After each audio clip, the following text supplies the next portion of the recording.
today's move is a little bit different. Instead of showing you one move to put into your writing to help you be more like the professional writers we study, today we're actually going to look at 3 different moves, all helping you do the same thing. We're looking at 3 ways to fix a run-on sentence. Let's look at a sentence by Glenn Weldon writing about the new Batman movie for NPR. As he's confronted by a series of revelations about Gotham and his family's connections to it, his anger waxes and wanes. He begins to question himself and his motives. So, did you see any mistakes in that sentence by Glenn Weldon? I hope you did. I hope you saw that this is actually 2 complete sentences without proper punctuation between them, which is exactly what a run-on sentence is. A run-on sentence occurs when we have 2 complete sentences and we have no punctuation, or we don't have strong enough punctuation to deal with those 2 heavy, complete thoughts. So remember, a sentence has 3 parts: a subject, a verb, and it makes a complete thought. So we have one sentence here. As he's confronted by a series of revelations about Gotham and his family's connections to it, his anger waxes and wanes. Then we have a second complete sentence. He begins to question himself and his motives. Now, I'm willing to bet at some point you've had a teacher write on your paper, run-on sentence. I know I write it a lot. And so I want to give you 3 options today for how to fix that. And these are not options that are created equally. These are options that you get to choose from as a writer because they have different effects. So let me show you the easiest one first. The first strategy is just to make 2 separate complete sentences. This sentence ends here, and we would start with a new capital letter. Let me let you hear how that sounds. His anger waxes and wanes. He begins to question himself and his motives. When we use this strategy, this 2 separate complete sentences strategy to fix a run-on, we are creating a big break. We are separating our ideas because we want our reader to think about them one at a time. A second strategy we might use is to use a semicolon.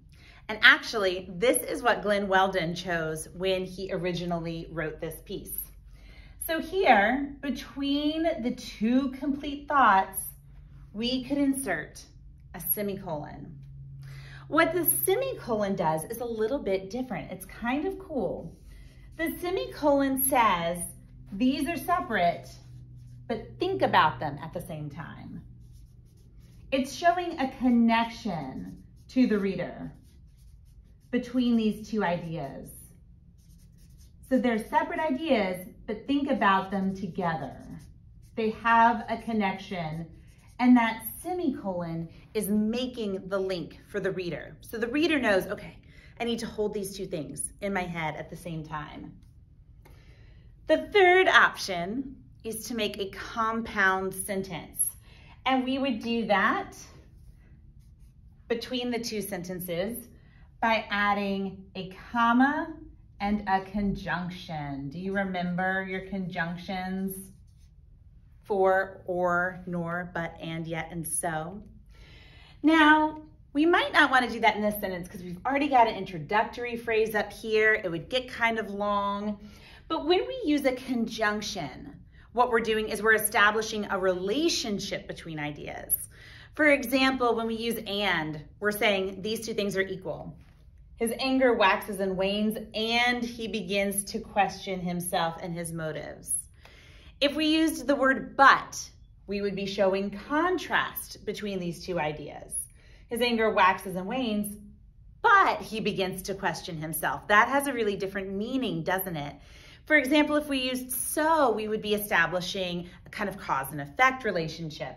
His anger waxes and wanes, so he begins to question himself. So that's a really different strategy. And when we use this strategy, to establish a relationship between the ideas, we have to think, what relationship do we want to establish? How do we want our reader to think about these?